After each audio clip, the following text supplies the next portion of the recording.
Estamos de volta com o Canal Livre especial desta noite com os candidatos à vice-presidência da República.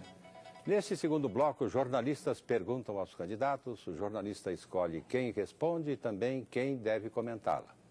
São 30 segundos para a pergunta, 2 minutos para a resposta, 1 minuto para o comentário e outro minuto para a réplica. E o primeiro a perguntar é o jornalista Fernando Mitre. Mitre, para quem é a pergunta e quem deverá comentá-la? Para o candidato Michel Temer, com um comentário do candidato Índio da Costa. Candidato Michel Temer, o PT, na sua convenção, aprovou um programa que depois foi registrado como programa da Dilma Rousseff e imediatamente retirado como engano. Depois, esses assuntos sumiram e reapareceram agora, assuntos que estavam no programa, assuntos polêmicos, como restrição à liberdade de imprensa e outros. Os assuntos haviam desaparecido. Voltaram na famosa palestra do ex-ministro Zé Dirceu, ele defendendo esses mesmos temas polêmicos, incluindo, repito, restrições à liberdade de imprensa.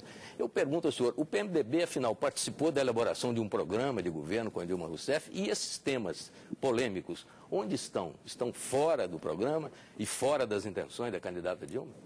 Olha, Dimitri, inteiramente fora do programa. Você sabe que no primeiro esboço que o PT fez, de fato, havia manifestações dessa natureza, neste tema, no tema do aborto, mas logo depois, em face do equívoco, aquilo foi um equívoco, digamos, quase material, quando se apresentou, porque uma hora depois, não levou mais do que uma hora, foi retirado imediatamente e apresentado o programa do PT. Como nós, do PMDB, havíamos também apresentado já um programa para o próprio PT, a fim de fazer a fusão.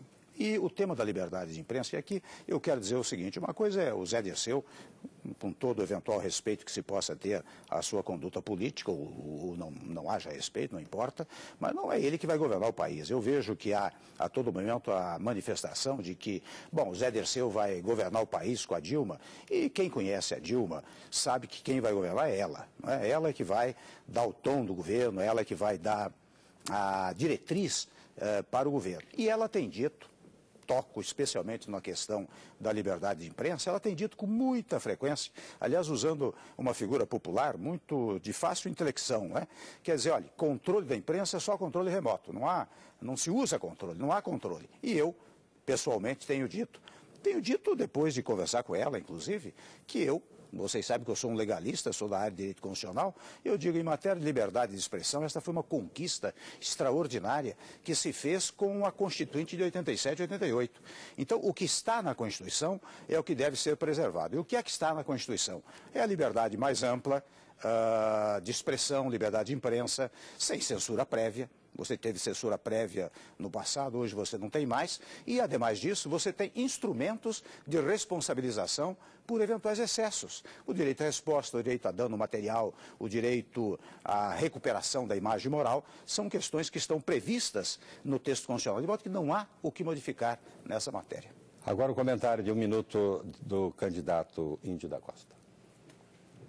Olha, Michel, com todo respeito, você sabe que eles mentem muito. A Dilma falou que o PT e as Farc não tinham ligação nenhuma, depois foi na televisão, lá no Jornal da Globo, e confessou que o PT conversa com as Farc, falou até que era necessário conversar com todo mundo. Bem, nem eu nem o Serra conversamos com ninguém ligado ao narcotráfico. Depois, ela falou que não ia botar o boné do MST e foi lá e botou o boné do MST. Agora ela diz que é a favor da liberdade de expressão, quando que, na verdade, ela está querendo calar a mídia, e nós sabemos disso.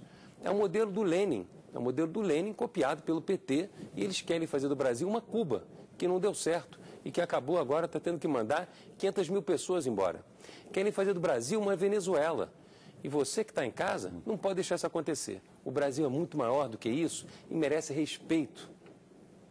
A réplica, 1 minuto. Você sabe de que colocar o boné do MST não significa pactuar com eventuais ilegalidades. A Dilma tem dito, eu tenho reiteradamente afirmado, que onde não há lei, não há ordem. Portanto, se há uma desobediência ao texto legal, E no caso, quando se fala do MST, como falou o Índio, é a questão da invasão de terras. Se não for nos termos constitucionais também, ou seja, desapropriação é só de terra improdutiva, etc., não há o que fazer nessa matéria. Tem que aplicar a lei. A Dilma tem dito isso com muita frequência. Essa questão das Farc, eu sei que é um assunto muito ao gosto do meu prezado Índio da Costa, né?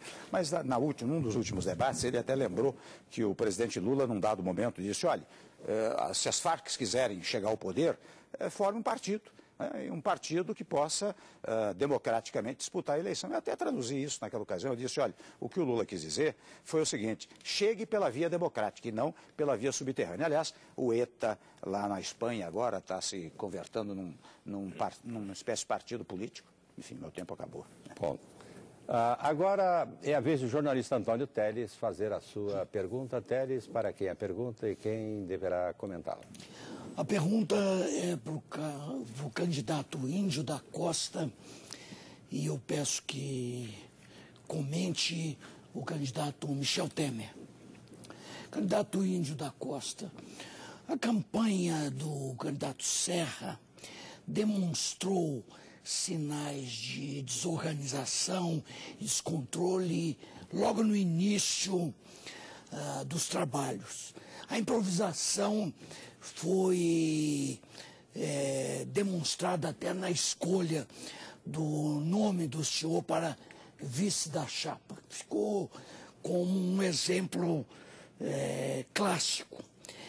Quem quer governar não deve exibir sinais de que sabe agregar e sabe fazer com que as forças políticas se organizem em torno de um programa simples e objetivo? Olha, nós sabemos claramente que o Serra tem um projeto para o Brasil diferentemente do atual governo. Aliás, pelo contrário, o atual governo já tem 8 anos, PAC 1 não concluiu, não chegou a 15%, inventaram PAC 2.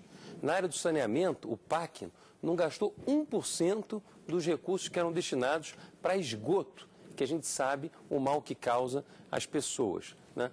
Portanto, 8 anos de governo e não realizaram. Enquanto isso, o Serra, que foi governador de São Paulo, fez o Rodoanel, construiu hospitais, ele realizou muito mais na proporção, até com os recursos paulistas, que o atual governo nos últimos 8 anos. Capacidade de realizar grandes obras. Esse é o Serra, muito diferente do atual governo.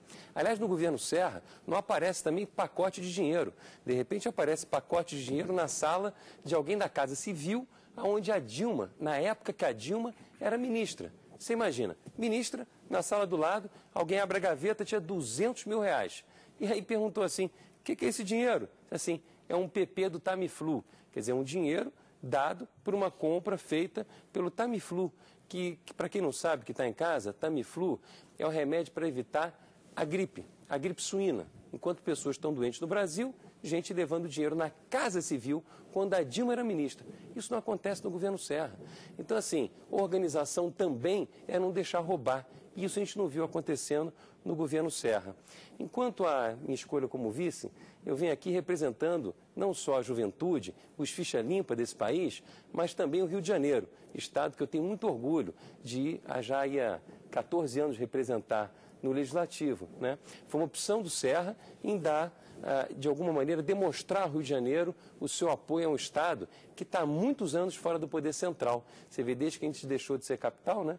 O Rio de Janeiro, infelizmente, não tem tido esse apoio direto e com o vice-presidente do Brasil sendo do Rio de Janeiro, eu vou poder trabalhar pelo Brasil inteiro, mas em especial com muito carinho pelo nosso Estado do Rio de Janeiro. 1 minuto agora para a réplica do candidato Michel Temer. Quase 15 milhões de empregos, 700 mil bolsas de estudo nas universidades, que significa uma inclusão e uma ascensão social extraordinária. 25 milhões que passaram da classe D e E para a classe C, uma mobilidade social extraordinária. Basta registrar que a classe B, é notícia de ontem, antes de ontem, vai gastar neste ano R$1 trilhão consumindo, portanto, ajudando a produção do país O Brasil sorridente, com milhões de pessoas atendidas, o Brasil pagou o FMI, o Brasil aumentou as suas reservas internacionais de 29 bilhões de dólares em 2003 para 259 bilhões de dólares neste ano. Dizer que o governo Lula não fez nada, data vênia, não é verdade. Primeiro. Segundo, não há roubo no governo Lula. O ministro Temporão acabou de dizer que nessa questão do Tamiflu,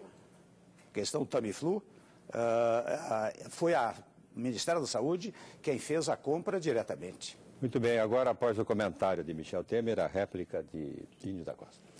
Olha, todo mundo sabe o poder da Casa Civil. Quem manda no governo é a Casa Civil, como foi com o Zé Dirceu. Aliás, o mensalão não era dinheiro que vinha da Casa Civil, era dinheiro que vinha dos Correios, que vinha dos outros órgãos.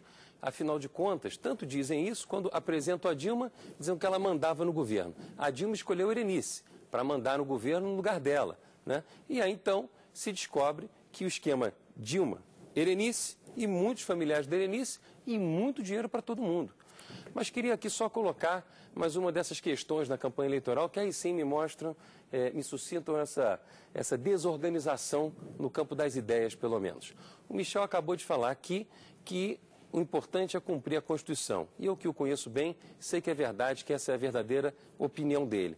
Mas o governo federal pagou 160 milhões do seu dinheiro, do meu dinheiro, dos nossos impostos.